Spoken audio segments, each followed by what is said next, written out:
So welcome to a frosty morning here in spring in the top of Canoe Hill, just above Perth. It's -2 in the car reading on the way up here, which is, you know, quite cold considering it's been quite a mild winter.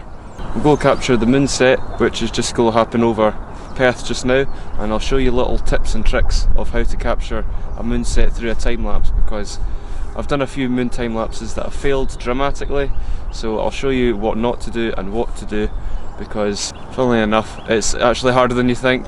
One of the hardest things to do for moon time lapses is the light, because the light changes so often, because, well, we're at, let's say, twilight, so it's coming into dawn and the light's changing so quickly, so you have to really think about the light settings through a time lapse, because if you don't, the camera will do auto white balance and stuff and it just looks weird. So I'll try my best and show you and explain what to do and what not to do. So the settings I'm going to use is I'm going to go on bulb and use my intervalometer to capture the time lapse, because I'll take probably a couple hundred pictures and then stitch them all together, so that'll make a nice time lapse. And the one thing to do is make sure your white balance is set to one of these settings, either the daylight, shade or the cloudy. To be honest, any of them. I've never used the ones at the bottom, but definitely the top 3 ones, just not auto white balance, because auto white balance, as I said, it will muck up the light, so as it's getting brighter the image goes like this blue colour to kind of take down the brightness, and it just mucks up the whole time lapse. So you'll get half the time lapse, it's the nice perfect colours that you want, and then it'll just auto white balance and then go to this horrible blue, so you don't want that. So you want to keep the white balance at the same light settings. So I'm going to go for this one here, shade. So you can see Perth down here, this is going to be my foreground, some of the countryside and then some of the Scottish Highlands. So the moon is currently somewhere up here, so I'm just waiting for it to come into view, because I don't want the moon too high up, because then it's just like an empty space, if that makes sense. So you want it to be with the foreground and relatively zoomed in, because if you zoom quite far out, if I zoom further out, you just saw a wee flash, it's probably about up here, but then it's just, there's so much empty ground, so you want to get that foreground as well. But in astrophotography, the foreground makes the image.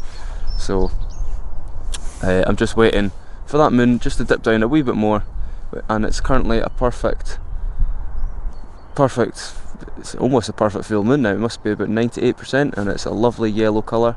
So a couple of minutes, I should start shooting. So here's the intervalometer that I'll use. It's my good old trusty, I don't even know what it's called, Flossy. Works very, very well.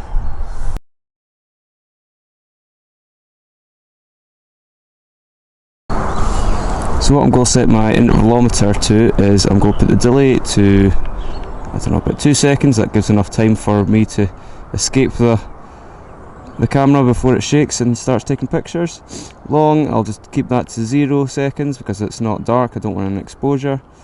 Interval, this is the time in between the images. I'll put that at 2, that gives enough time for the camera to save the image to the SD card.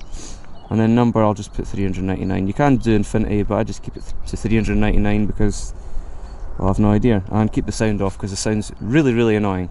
And then the settings on the camera will be ISO about 200, and then on bulb settings, so it takes pictures according to this. So let's see if that exposure is correct.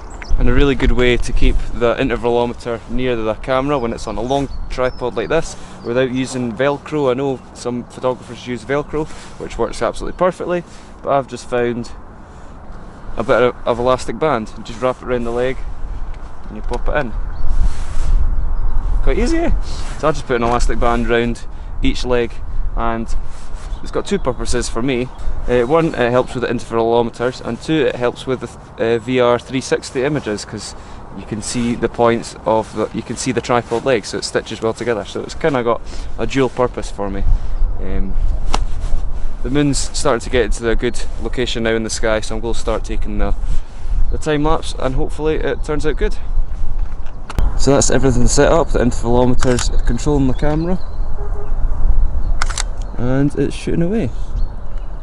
Every couple of seconds it's saving an image, and you can see here, just zoom it in, my nice compositions, and you can see here my nice pictures that hopefully will stitch together nicely and create a nice time lapse.